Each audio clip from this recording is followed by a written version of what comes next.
Hello everyone, welcome to ISPCS Decoded. Today in this video we are going to discuss 20 December 2025 के the Hindu के सारे editorials का simplification. So without wasting any time let's get started. आज के newspaper में 5 editorials हैं and the first editorial we will be discussing is about special intensive revision. आपने कई बार इसे सुना होगा, कई बार हमने भी इसे अपने एडिटोरियल के वीडियोज़ में डिस्कस किया है. आज फिर से कर लेते हैं. सबसे पहले शुरुआत करते हैं, ये होता क्या है. ये बेसिकली एक स्पेशल एक्सरसाइज होती है. इसे कौन करता है? Election commission of India. किस लिए करते हैं? To clean and update the electoral rolls. और कैसे किया जाता है? डुप्लीकेट एंट्रीज या शिफ्टेड एंट्रीज या इनएलिजिबल वोटर्स वगैरह को डिलीट करके और जो जेन्युइन वोटर्स हैं उन्हें ऐड करके. सिर्फ डिलीट नहीं कर रहे हो आप, जेन्युइन वालों को ऐड भी कर रहे हो. तो अभी तक क्या हुआ है? फेज़ 1 खत्म हो चुका है. ड्राफ्ट इलेक्टोरल रूल्स रिलीज हो गए हैं. कितने स्टेट्स के? 7 स्टेट्स और यूनियन टेरिटरीज के. और शॉकिंगली हमने लार्ज स्केल डिलीशंस देखे हैं.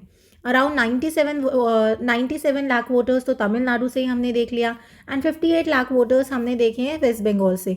तो ये डिलीशंस जो हैं वो इतना ज़्यादा वरीइंग क्यों हैं? क्योंकि जो डिलीशंस हैं ये वेस्ट बंगाल के 7.5% वोटर्स हैं और तमिलनाडु में तो ये 15% तक जा रहा है. इसका मतलब ये है कि तमिलनाडु के 15% जो वोटर्स हैं वो तो इनएलिजिबल ही थे. तो ऐसे जो बड़े नंबर्स हमारे सामने आते हैं तो हमें ये भी डर लगता है ना कि जेन्युइन वोटर्स जो है वो गलती से कहीं रिमूव ना हो जाएं. इन डिलीशंस में हमने अर्बन बायसनेस भी देखी. मतलब वेस्ट बंगाल में जब हम देख रहे हैं जो डिलीशंस हुए हैं तो जो हाईएस्ट डिलीशंस हुए हैं वो सिटीज़ से हुए हैं, जैसे कि कोलकाता. तो इससे क्या चीज़ सामने आ रही है? इससे इश्यूज सामने आ रहे हैं. माइग्रेशन से रिलेटेड, डॉक्यूमेंटेशन गैप से रिलेटेड या फिर कोई डेटा मैपिंग से रिलेटेड. सो डेटा क्लैरिटी अभी भी मिसिंग है. डिटेल्स जैसे कि जेंडर वाइज डिलीशंस या फिर एग्जैक्ट रीजंस क्या हैं ये अभी तक कुछ क्लियर नहीं हुआ है. तो यानी कि डेटा क्लैरिटी अभी भी मिसिंग है. सिर्फ हमारे पास एक ड्राफ्ट आ गया है. So there is also a problem of unmapped voters. कुछ हम इशूज़ की बात कर लेते हैं. सबसे पहले आ रहे हैं अनमैप्ड वोटर्स. काफ़ी जो इन्यूमरेशन फॉर्म्स हैं वो जो है हम लोग 2002 इलेक्ट्रल रोल से उन्हें लिंक नहीं कर पा रहे हैं और काफ़ी ऐसे हैं जो डाउटफुल लिंकेजेस दिखा रहे हैं जिसमें कि चांसेस है बहुत ज़्यादा एक्सक्लूजन्स का. इवन लॉन्ग टाइम वोटर्स के लिए भी कुछ ऐसे वोटर्स हैं जो बहुत टाइम से वोट कर रहे हैं लेकिन डाउटफुल लिंकेजेस की वजह से उन्हें हटा दिया जाएगा और एक्सक्लूजन का प्रॉब्लम सामने देखने को मिल रहा है. दूसरा प्रॉब्लम क्या है? दूसरा प्रॉब्लम है सिटीजनशिप प्रूफ का. जब हमने हियरिंग्स कराई तो इलेक्टोरल रजिस्ट्रेशन ऑफिसर्स ने इंसिस्ट किया था सिटीजनशिप डॉक्यूमेंट्स में, जिसमें उन्होंने बात की थी पेरेंट्स बर्थ प्रूफ की. कब के बर्थ प्रूफ की? Post 1987 births. अब क्या है कि ये जो डॉक्यूमेंट्स हैं काफ़ी पुअर और माइग्रेंट वर्कर्स के पास है ही नहीं. तो जब डॉक्यूमेंट्स ही नहीं है तो क्या दिखाया जाएगा? तो सिटीजनशिप प्रूफ का इशू आ जाता है. Another problem is correction window. जो इसकी करेक्शन विंडो है करेक्शंस वगैरह करने की, उसकी वो बहुत छोटी है, सिर्फ 53 डेज़ की. इंडिया इतना बड़ा स्टेट कंट्री है, इतना ज़्यादा पॉपुलेशन साइज़ है, इतने सारी डॉक्यूमेंटेशन रियलिटीज़ हैं. ऐसे में इतना छोटा window will be problematic. Editorial में एक एग्जाम्पल की भी बात करी है और वो एग्जाम्पल है बिहार का. बिहार में सुप्रीम कोर्ट ने अलाउ कर दिया था आधार को एज द वैलिड आइडेंटिटी ताकि डिलीशंस कम हो जाए. लेकिन उसके बाद भी 68 lakh names were deleted and only 24 lakh names were added. इसके अलावा हमें यहाँ पर जेंडर इम्बैलेंस भी देखने को मिला है. जैसे हर प्रॉब्लम में हमें एक जेंडर इम्बैलेंस देखने को मिलता ही है. कोई भी प्रॉब्लम होती है हम देखते हैं कि विमेन ज़्यादा सफ़र करती हैं और ऐसा ही बिहार में भी हुआ. बिहार में जो फीमेल वोटर रेशियो था वो 907 से गिरकर 892 पर हो गया, जो दिखाता है कि विमेन्स वर डिसप्रपोर्शनेटली अफेक्टेड. अब सवाल ये आता है कि विमेन इतनी वनरेबल है क्यों? होता क्या है कि जो विमेन है उनकी शादी हो जाती है या किसी और रीज़न की वजह से वो अपना रेजिडेंस शिफ्ट कर लेती है, उनका घर शिफ्ट हो जाता है एंड कई बार वो अपने डॉक्यूमेंट्स को अपडेट्स नहीं कराती हैं, डॉक्यूमेंट्स वही रह जाते हैं. तो क्या होता है? काफ़ी ज़्यादा रिस्क हो जाता है रॉन्गफुल डिलीशंस का. वहाँ पर विमेन की बात कर रहे हैं तो ऑब्वियसली अदर वनरेबल ग्रुप्स भी होंगे, सिर्फ विमेन ही नहीं है सोल वनरेबल ग्रुप. तो दूसरे लोग जिन्हें स्ट्रगल करना पड़ रहा है, एक्सक्लूजन का रिस्क झेलना पड़ रहा है, वो हैं short term migrants, illiterate voters and elderly people जो अभी भी डिजिटल प्रोसीजर्स और पेपर वर्क के साथ स्ट्रगल कर रहे हैं. Another problem is flawed burden of proof. यानी कि जो बर्डन है प्रूफ का वो स्टेट के ऊपर ना जाकर वोटर्स के ऊपर है. अब वोटर्स को प्रूव करनी पड़ेगी कि हाँ वो एलिजिबल हैं, तो अपना एलिजिबिलिटी वोटर्स को करना है, स्टेट को नहीं करना है. That is another problem. There is also over reliance on political agents. Election commission of India mainly depend करती है बूथ लेवल एजेंट्स पर, जो कि पॉलिटिकल पार्टीज के होते हैं, और verification rather than any neutral government database that is unreliable. तो क्या है कि आप जो है किसी न्यूट्रल गवर्नमेंट डेटाबेस पर ना डिपेंड करके आप पॉलिटिकल पार्टीज के बूथ लेवल एजेंट्स पर डिपेंड कर रहे हो।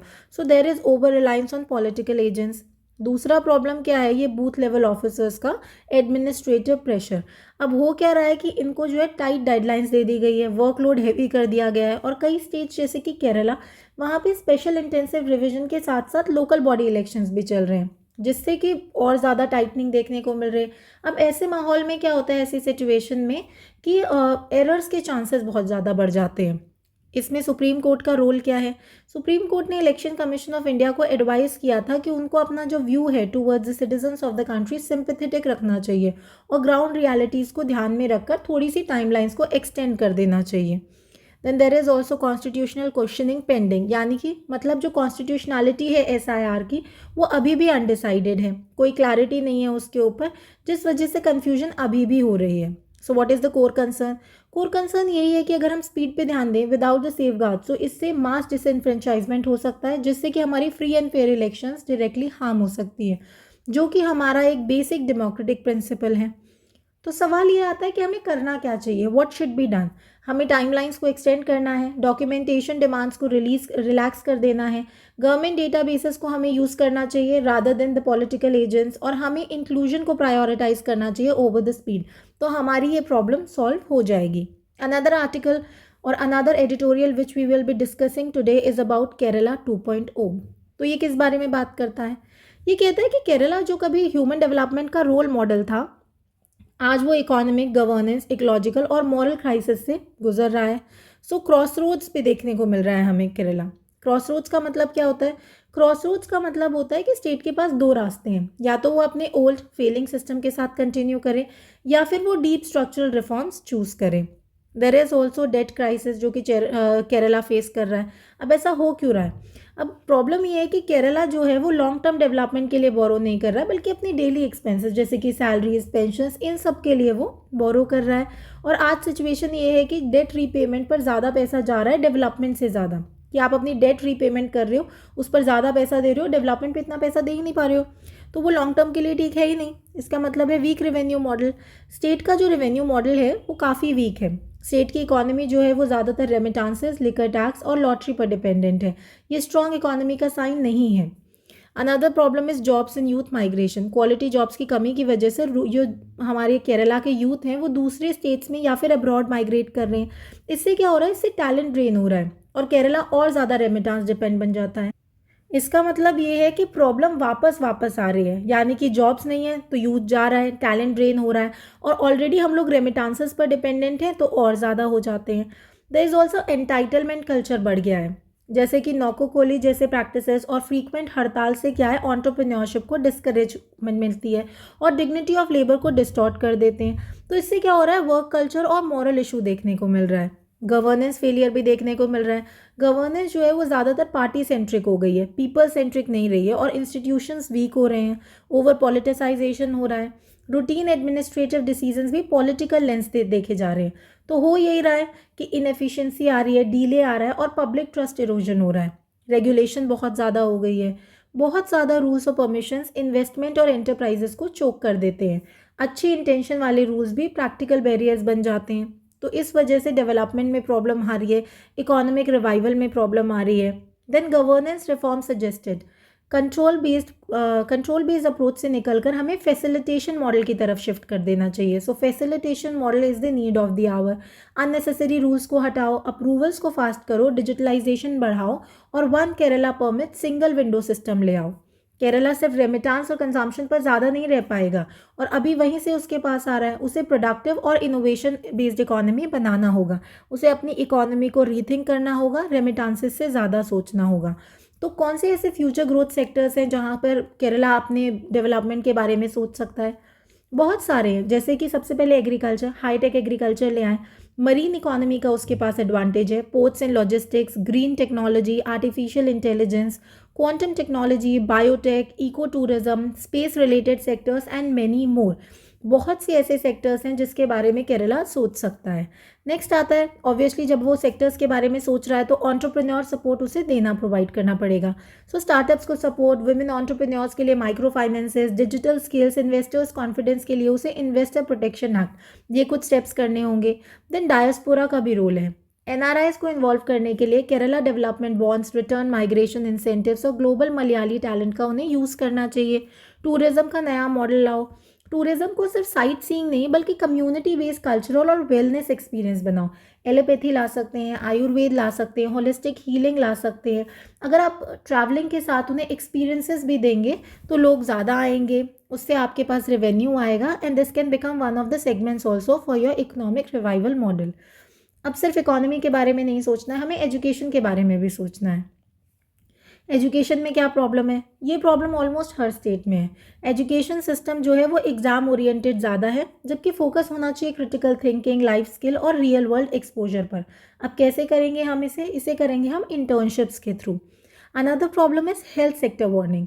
कोविड ने दिखाया कि इंफ्रास्ट्रक्चर के साथ साथ रेजिलियंस और कंपैशन भी इक्वली इंपॉर्टेंट है। देन केरला की स्ट्रेंथ है प्लूरलिज्म और को एग्जिस्टेंस।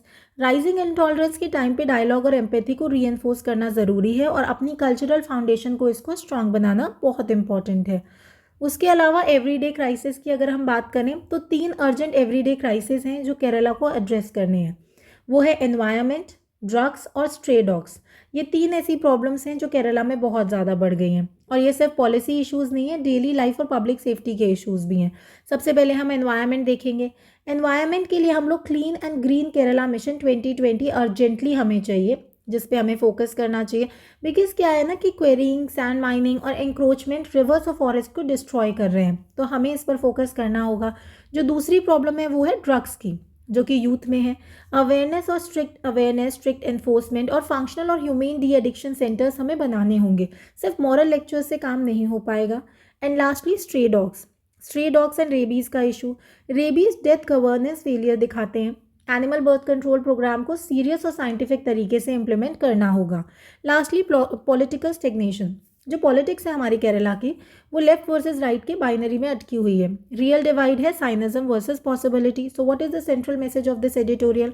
केरला का रिवाइवल पॉसिबल है, लेकिन उसके लिए physical discipline, governance reforms, economic innovation, ecological care और सोशल जस्टिस एक साथ चाहिए। यानी कि एक पूरा होलिस्टिक डेवलपमेंट हमें करने की ज़रूरत है, पूरा एक होलिस्टिक रिवाइवल हमें करने की ज़रूरत है।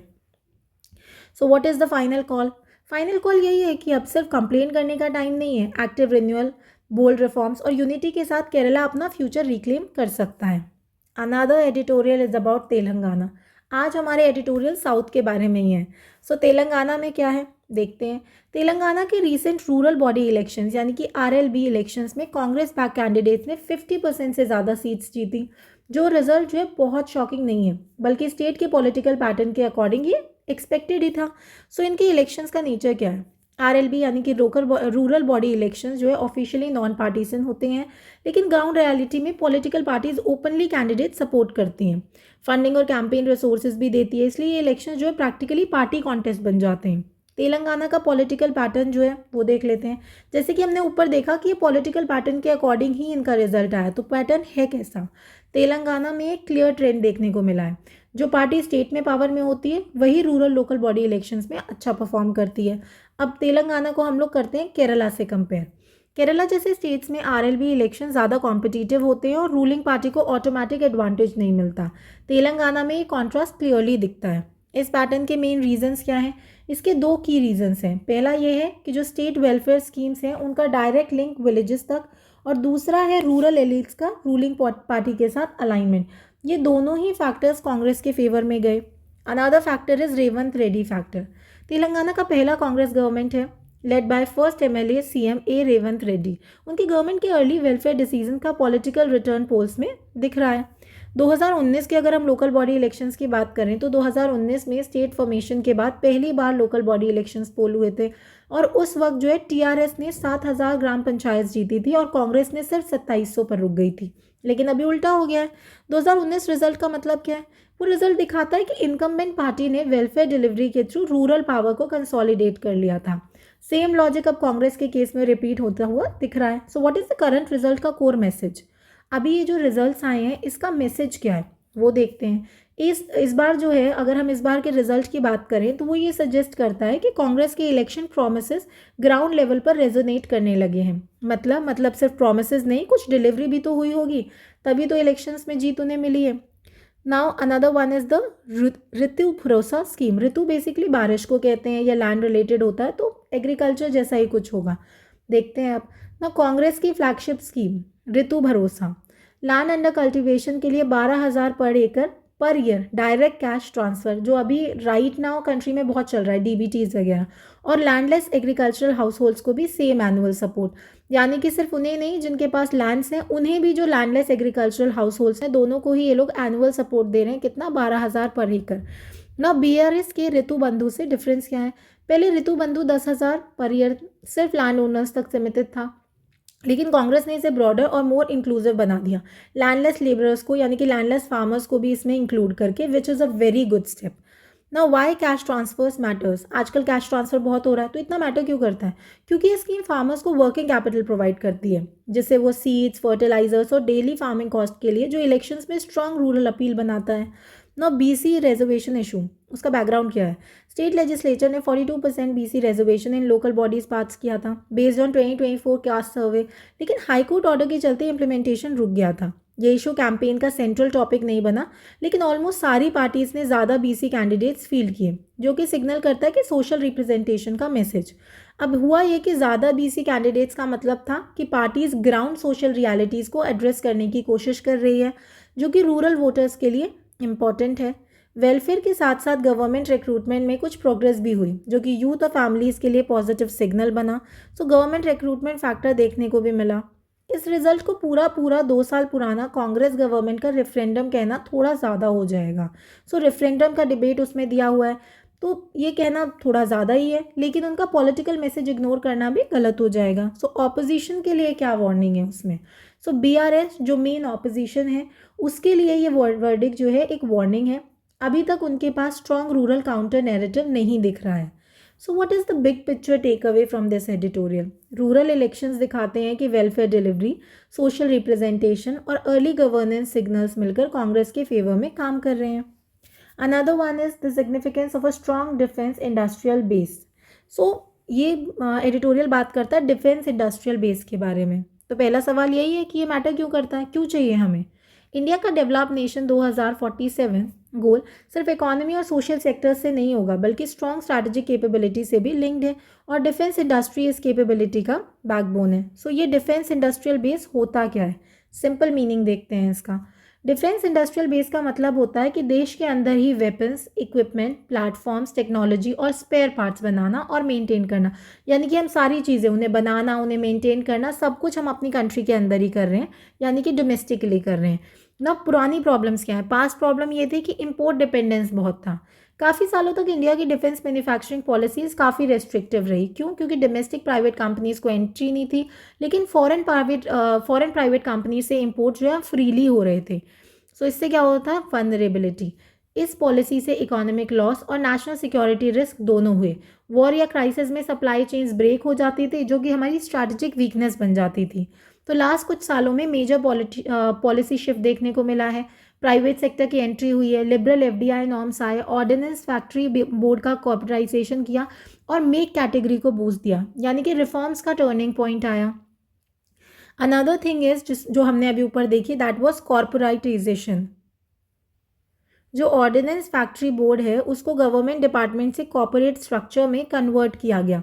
क्यों किया गया? ताकि एफिशिएंसी, अकाउंटेबिलिटी और कॉम्पिटिटिवनेस बढ़े और हम लोगों का एक एज हो ना। मेक प्रोसीजर क्या है? मेक प्रोसीजर का मतलब होता है कि डिफेंस इक्विपमेंट इंडिया में ही डिज़ाइन हो, डेवलप हो और मैन्युफैक्चर हो, ना कि हम उन्हें इम्पोर्ट कर रहे हैं। तो इन रिफॉर्म्स का इम्पैक्ट क्या होगा? डिफेंस प्रोडक्शन बढ़ा है और डिफेंस एक्सपोर्ट्स एक्सपोनेंशियली ग्रो हुए। So rather than importing we are exporting also, जो अब 80+ कंट्रीज तक पहुंच चुके हैं, which is a good number. ये ट्रेंड दिखाता है कि इंडिया का डिफेंस इकोसिस्टम अब सिर्फ डोमेस्टिक नीड्स नहीं, बल्कि ग्लोबल सप्लाई चेन्स का पार्ट बनने लगा है। यूरोप, वेस्ट एशिया और एशिया में कॉन्फ्लिक्ट्स में प्रूव कर दिया है कि इम्पोर्ट डिपेंडेंट कंट्रीज़ वनरेबल होती हैं जब सप्लाई चेन्स डिसरप्ट हो जाते हैं। अगर हम इंडिया स्पेसिफिक सिक्योरिटी नीड्स की बात करें, तो इंडिया को लैंड बॉर्डर्स और मैरीटाइम डोमेन दोनों में चैलेंजेस फेस करने पड़ते हैं। इसलिए डिफेंस रिलायंस हमारे लिए ऑप्शनल नहीं है, असेंशियल बन जाता है। यूरोप डिफेंस स्पेंडिंग बढ़ा रहा है, ट्रेडिशनल सप्लायर सैचुरेटेड है और कॉस्ट इफेक्टिव रिलायबल सिस्टम्स की डिमांड बढ़ रही है, जो कि इंडिया के लिए एक अपॉर्चुनिटी साबित हो सकता है। इंडिया की स्ट्रैटेजिक एडवांटेज भी है। इंडिया की जो स्ट्रैटेजिक लोकेशन है, डिप्लोमेटिक रीच और ग्रोइंग क्रेडिबिलिटी उसे ग्लोबल डिफेंस सप्लायर बनने का एज देती है। और अभी भी रेगुलेटरी कॉम्प्लेक्सिटी एक बिग हर्डल है। सो हमारे कुछ चैलेंजेस अभी भी हैं। ऑल्दो हमने अभी पॉजिटिव्स देखे हैं, but still there are so many challenges which are remaining. अभी भी रेगुलेटिंग कॉम्प्लेक्सिटी एक बड़ा हर्डल है, जिसमें स्पेशली एमएसएमईज और स्टार्टअप्स के लिए कुछ स्पेसिफिक बॉटलनेक्स भी हैं, जैसे कि export licensing, joint ventures, technology transfer approval slow हैं, जिनको फास्ट ट्रैक करना ज़रूरी है। प्राइवेट कंपनीज तभी लार्ज इन्वेस्टमेंट करेंगी जब उनको long term defence demand visibility मिलेगी, इसलिए लॉन्ग टर्म डिमांड मैटर करती है। इंडिया का टारगेट है 50,000 करोड़ डिफेंस एक्सपोर्ट्स बाय 2029। इसके लिए पॉलिसी कंटिन्यूटी ज़रूरी है। डीआरडीओ ने स्ट्रैटेजिक कैपेबिलिटीज़ बिल्ड की हैं, लेकिन अब फोकस चाहिए उनको फ्रंटियर रिसर्च पर। इंडस्ट्री का भी रोल है इसमें। प्रोडक्शन, स्केलिंग और commercialisation industry, public private both, ये ग्लोबल बेस्ट प्रैक्टिस है।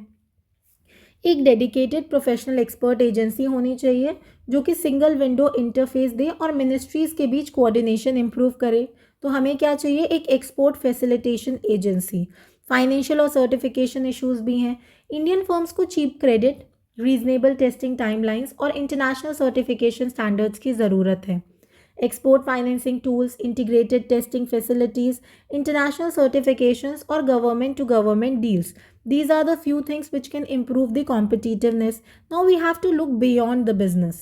मतलब डिफेंस एक्सपोर्ट सिर्फ बिजनेस नहीं होते, ये टेक्नोलॉजी मैच्योरिटी, रिलायबिलिटी और जियोपॉलिटिकल इन्फ्लुएंस का सिग्नल होते हैं। स्ट्रॉन्ग डिफेंस इंडस्ट्री से हाई स्किल जॉब्स, इनोवेशन और इंडस्ट्रियल ग्रोथ होता रहेगा, तो हमें इकोनॉमिक बेनिफिट्स भी मिलेंगे। What is the big picture take away? Defence industrial base strong करना मतलब सिक्योरिटी, इकोनॉमी और ग्लोबल पावर स्टेटस को स्ट्रेंथन करना। इंडिया के एम्बिशंस सिक्योरिटी हो या economy, strong defence industrial base के बिना पॉसिबल बिल्कुल नहीं है। So this is a very important editorial. Another editorial is about cyclone Ditwah. हमने पिछले एडिटोरियल्स में भी इसको डिस्कस करा है। ये हमारा लास्ट एडिटोरियल है और बहुत इंपॉर्टेंट एडिटोरियल है, ध्यान से सुनेंगे। सबसे पहले हम इसका बैकग्राउंड देखेंगे। साइक्लोन दीतवा ने श्रीलंका को लेट नवंबर में हिट किया, जिससे कि हैवी रेन्स, फ्लड्स और लैंडस्लाइड्स हुए। ना वर्स्ट हिट रीजन कौन सा रहा? कैंडी। सबसे ज़्यादा डेथ्स हमारे कैंडी डिस्ट्रिक्ट, जो कि सेंट्रल प्रोविंस है, उसमें हुई। सबसे ज़्यादा इम्पैक्ट हमारा मलैया तमिल्स पर पड़ा। एक हिस्टोरिकली मार्जिनलाइज प्लांटेशन कम्युनिटी है जो कि हिल स्लोप्स और टी एस्टेट्स में रहती है। डायरेक्ट क्वेश्चन आपसे पूछ लेंगे कि ये कम्युनिटी प्लांटेशन कम्युनिटी है या कौन सी कम्युनिटी है, या फिर कौन से स्टेट से बिलोंग करती है, या फिर कौन सी कंट्री से बिलोंग करती है। डायरेक्ट क्वेश्चन बनेगा प्रीलिम्स का। Then another is the human story, that is the ground reality. देखते हैं। नंदिका कुमारी का घर लिटरली ज़मीन में धंस गया। उनके 8 रिलेटिव्स लैंडस्लाइड में मर गए और अब वो और उनकी 60 फैमिलीज बुद्धिस्ट टेम्पल में शेल्टर ले रहे हैं, बिना पानी, बिना घर, बिना सर्टेनिटी। फ्लड्स की वजह से वाटर ट्रीटमेंट प्लांट्स बंद हो गए, पाइप वाटर नहीं है, लोग जो है वो वेल या फिर रेन वाटर से काम चला रहे हैं। 12 दिन बाद एक बेबी का फर्स्ट बाथ सिचुएशन का सिवेरिटी दिखाता है। Now scale of the physical damage, इसका स्केल कितना बड़ा है? यूएनडीपी यानी कि यूनाइटेड नेशन डेवलपमेंट प्रोग्राम के according 1200 landslides, 1.1 million hectare lands flooded यानी कि 20%, एंड 7.2 लाख बिल्डिंग्स अफेक्ट हुई, 300+ रोड्स एंड 40 ब्रिजेस डैमेज हो गए। तो these numbers are like huge. So physical damage का स्केल काफ़ी हाई रहा। इंफ्रास्ट्रक्चर लॉस हुआ, इकोनॉमिक शॉक हुआ, पावर इंफ्रास्ट्रक्चर का 40% डैमेज हुआ। गम्पोला जैसे जो टाउन्स हैं उनमें शॉप्स, वेयर हाउसेज, स्टॉक्स सब बर्बाद हो गए। राइस, स्पाइसेस, फर्नीचर सब सड़ गए। एंड लॉस सिर्फ इमोशनल नहीं हुआ, पूरा जो है लाइवलीहुड का लॉस है ये। सो क्लाइमेट चेंज का ये सिग्नल दे रहा है। एल्डरली रेजिडेंट्स कह रहे हैं कि ऐसा कभी नहीं देखा, ये सिर्फ नेचुरल डिजास्टर नहीं बल्कि climate change driven extreme event है। तो ये एक हमें सिग्नल देता है। एक्सपर्ट्स कहते हैं कि रिकवरी 2004 सुनामी से भी ज़्यादा डिफ़िकल्ट हो सकती है। क्यों? क्योंकि जो इकोनॉमी है वो पहले से वीक है। 5 lakh families, 17 lakh people directly affect हुए। कंट्री जो है ऑलरेडी 2022 में बैंकरप्ट हो चुका था। आईएमएफ प्रोग्राम चल रहा है, इसलिए रिकवरी के लिए फाइनेंशियल स्पेस बहुत लिमिटेड है। सो श्रीलंका की इकोनॉमी को काफ़ी बड़ा हिट मिला है, इसकी वजह से उनको प्रॉब्लम हो रही है बहुत ज़्यादा। अब यूएन और एड का रिस्पॉन्स क्या है? यूएन ने $35 मिलियन 4 ईयर्स के लिए ग्रांट मोबिलाइज करने का प्लान बनाया है और गवर्नमेंट रोड्स क्लियर कर रही है, टेम्प्रेरी ब्रिजेस बना रही है। लास्ट 5 साल में कोविड 2020, इकोनॉमिक कोलैप्स 22, साइक्लोन दीतवा 25, हर बार पुअर और वर्किंग क्लास सबसे ज़्यादा हिट हुई है। तो हमें एक रिपीटेड क्राइसिस का पैटर्न देखने को मिला है। अगर हम मलयाया तमिल्स की बात करें तो 200 साल पुरानी प्रिकैरिटी यानी कि line rooms, poor sanitation, limited education और health care landslide prone locations पर हमें देखने को मिला। मतलब एक स्ट्रक्चरल वनरेबिलिटी देखने को मिली है। देन लाइवलीहुड क्राइसिस हो गए, टी बुशेस मेंटेन नहीं है, वर्कर्स टारगेट्स मीट नहीं कर पाते, वेजेस कट हो जाती है और साइक्लोन के बाद तो काम ही बंद हो गया। Now wage and labour issues भी हैं। Plantation companies wage hike promise करती हैं पर डिलीवर नहीं होता। इन्फ्लेशन के बाद वर्कर्स और पुअर हो गए हैं। डेट रीस्ट्रक्चरिंग इम्पैक्ट, आईएमएफ के कहने पर डोमेस्टिक डेट रीस्ट्रक्चर हुआ, सुपर एनुएशन फंड्स की वैल्यू गिरी, एस्टेट वर्कर्स की लाइफलाइन जो लाइफ टाइम सेविंग्स थी वो श्रिंक हो गई। यंग मेन जो हैं वो लो पेड सर्विस वर्क्स कर रहे हैं सिटीज़ में, जो विमेन है वो डोमेस्टिक वर्क्स कर रही हैं अब्रॉड में। सो रेमिटांसेस आती हैं पर जो लाइफ्स हैं वो इम्प्रूव नहीं हो रही है। सो गवर्नमेंट का रिस्पॉन्स क्या रहा? जो प्रेसिडेंट हैं अनुरा, उन्होंने अफेक्टेड एरियाज विजिट किए, हाउसिंग एंड लाइवलीहुड प्रायोरिटी की बात की। फूड सिक्योरिटी कंसर्न्स यानी कि फाओ के according food and agriculture organisation के हिसाब से स्मॉल फार्मर्स एंड फिशर्स को रिकवरी के सेंटर में रखना ज़रूरी है, वरना फूड सिक्योरिटी रिस्क बढ़ेगा। एक्टिविस्ट कह रहे हैं कि आईएमएफ प्रोग्राम को रीवर्क करो ताकि डिज़ास्टर हिट लोगों के लिए social protection, PDS, physical support वगैरह मिले। अर्ली वार्निंग सिन्हला में आया, तमिल स्पीकर्स तक जो है मैसेज नहीं पहुंचा तो प्रॉब्लम हो गई उससे। डिज़ास्टर्स इनइक्वालिटी को और एक्सपोज करता है। तो इससे क्या पता लग रहा है? हमें देखने को मिल रहा है कि इनइक्वालिटी है। आपको वार्निंग सिर्फ सिन्हला में क्यों दी? आपने तमिल स्पीकर्स के लिए भी देनी थी। तो यानी कि आप डिस्क्रिमिनेशन कर रहे हो, इनइक्वालिटी दिखा रहे हो।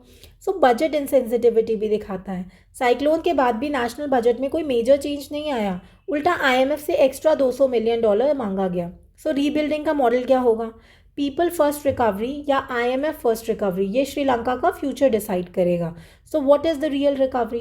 रिकवरी तब होगी जब हर सिटीजन, स्पेशली पुअरेस्ट को लगे कि साइक्लोन सच में गुजर चुका है, तभी इसका रियल रिकवरी हमें हर सिटीजन को देखने को मिलेगा। और इसी के साथ हमारे 20 दिसंबर 2025 के सारे एडिटोरियल्स हमने कवर कर लिए। आई होप आपको समझ आए होंगे। इसके बाद आप द हिंदू से पढ़ो या द हिंदू पढ़ के इसे देखो, वट एवर सूट्स यू। मिलते हैं नेक्स्ट वीडियो के साथ जो आज शाम को 7 बजे से 8 बजे के बीच में अपलोड की जाएगी, एथिक्स की, एज़ पर आर कैलेंडर। अगर आपको कैलेंडर के बारे में नहीं पता तो आप हमारे पोस्ट सेक्शन में जाके कैलेंडर देख लो या फिर प्लेलिस्ट में जाके यूपीपीसीएस मेंस का प्लेलिस्ट देख लो। उसमें हमने बताया है कि हमारा अपकमिंग कैलेंडर क्या है। चलिए मिलते हैं अगली वीडियो के साथ जो आज है एथिक्स की। किसके बारे में? थिंकर्स के बारे में। कौन से thinkers? India and world thinkers. तब तक आप इस वीडियो को अच्छे से देखो। मिलते हैं एथिक्स के साथ। Till then study hard, best of luck.